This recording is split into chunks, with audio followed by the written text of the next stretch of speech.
Alright, what's up, Fate Family? Jarvis Guide and Voyager Arts YT here, and welcome back to another Diecast review. Today, we're going to be taking a look at the Hot Wheels Batmobile from the Batman 2022, particularly the Metalflake Gunmetal Gray Variant from the 2021 Batman Mini Collection. That is a massive mouthful, but I have to specify because we actually have reviewed the 2022 Batmobile on Diecast Reviews before. In fact, I have it right here, and it looks pretty similar to what we have in front of us today, except this one is matte black and this one is, what is it, Metalflake Gunmetal Gray. Now, I'm going to be honest with you guys, I'm not entirely sure why there needed to be two variants of this vehicle, especially when they look so similar, especially when you go on the wiki and realize they only really make these in black and very, very dark gray, which I guess makes sense because it's Batman. But, you know, even still, I guess we can use this review as an opportunity to once again appreciate the absolute majesty of this vehicle and the honestly unparalleled quality of the movie is based off of. I'll take this chance once again to say the Batman 2022 was the best superhero movie of that year, and it's one of the greatest that we've seen in this entire decade. I really don't think there's any argument about it. The Batman 2022 made a real attempt to try to be something other than a generic shitty franchise film. It was a great film noir detective story with a great mystery and some really, really fantastic moments and character dynamics. And, you know, the Batmobile, admittedly, was a very small part of the film. When I was first watching the movie, I completely forgot about the Batmobile, because I remember back in the day, they were making a big deal about revealing this thing, you know, and everybody was saying, oh my God, it's a muscle car, because they showed it from the back. And then they eventually showed it, and it was a very, very cool scene. I loved it. And so when I was first able to get my hands on one of the 2022 Batmobiles, I was over the moon. I was absolutely over the moon. I love the design of this thing.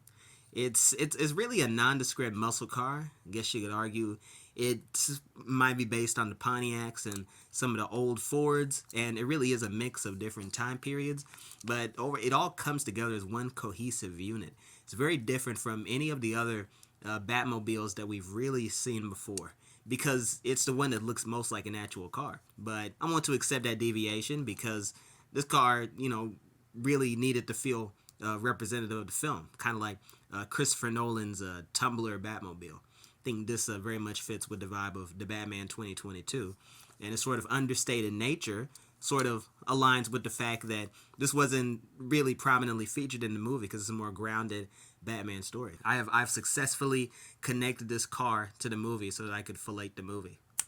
That's how we do it on Diecast Reviews. Either way, man, I've already said most of what I wanted to say about the 2022 Batmobile, my previous review from December of 2022, of course. And I guess my final verdict slash overall recommendation for this car is absolutely pick it up if you can. This particular permutation was released in 2022. Similarly to this, I think I both got these cars within weeks of each other because this was actually a Christmas gift. So if you see these, definitely pick them up. I'm not sure what the scarcity factor is for these. I mean, we're going into 2024, and I mean, the movie came out 2 years ago, so I doubt that Warner Bros. Would be paying however much money they need to keep these on store shelves, to keep the movie fresh in people's minds, or that necessarily Mattel would find it valuable to produce more of these when they got their own new cast. They got licensed vehicles from all these car manufacturers. So I think 2024 is probably the year where it would be the hardest to organically find these things in Walmart or other stores. But I say if you do find this, it's absolutely worth getting, because Lord knows they're going to change it in the next movie. And the design we have right now, it works as a Batmobile. It works as a licensed cast from Mattel because they did a very faithful job of recreating the car from the movie. I mean, well, I think the matte black version is more faithful after rewatching it again a couple of days ago. And I think it also just works as a toy. I think you could give this to a kid. They'd be pretty happy with it. They wouldn't even need to know the Batman or Batmobile connection. And honestly, with how different this looks from every other version of the Batmobile, I honestly don't think that a kid would notice that this had anything to do with Batman, you know, aside from vague shaping. You know, unless you explicitly told him, hey, it's a Batmobile, be happy about it. So Either way, they're probably gonna want the Tim Burton Batmobile or fucking animated series Batmobile or the Teen Titans Go Batmobile. I don't know what kids are into these days, especially when it comes to this comic book shit. Either way, man, I think that'll do it for the review.